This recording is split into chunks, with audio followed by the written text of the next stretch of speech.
அனைவருக்கும் வணக்கம். ஓம் ஸ்ரீ பாலாயை நமக. ஸ்ரீ பாலா சதகம் 33ஆம் பாடல். பாலையின் வரவு அடியார்க்கு வாழ்வு தரும், பாலையின் வரவு அசுரர்களுக்கு அச்சம் தரும், பாலையின் வரவு பூமிக்கு மழையை தரும், பாலையின் வரவு மனித வாழ்வின் பயனை தரும். பாடலின் பொருள்: அன்னை பாலையின் வரவானது அடியார்களுக்கு வாழ்வை தரும். மிக எளிய வரியானாலும் வலிமையான வரி. வாழ்வே இல்லை, முடிந்து விட்டது என்று முடிவு கட்டிய அடியார்கள் கூட அன்னை பாலையின் அனுக்கிரகத்தால் புதிய வாழ்வு துளிர்த்து விடுவதை அனுபவபூர்வமாகவே கண்டிருக்கிறார்கள். பாலையின் வரவு அசுரர்களுக்கு அச்சம் தரும்.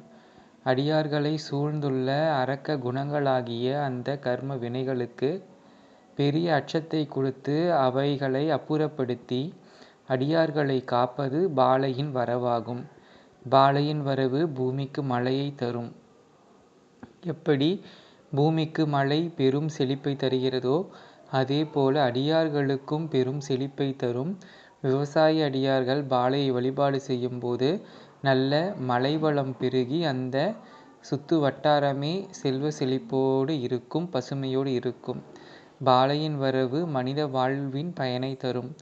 ஒவ்வொரு உயிருக்கும் ஒவ்வொரு பயணம் உண்டு.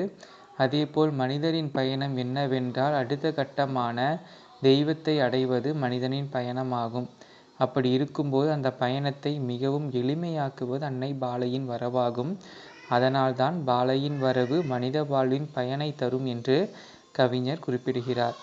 பாலை தாயை வழிபாடு செய்வோம், வளம் பெற்று வாழ்வாங்கு வாழ்வோம். நன்றி, வணக்கம். ஓம் சக்தி.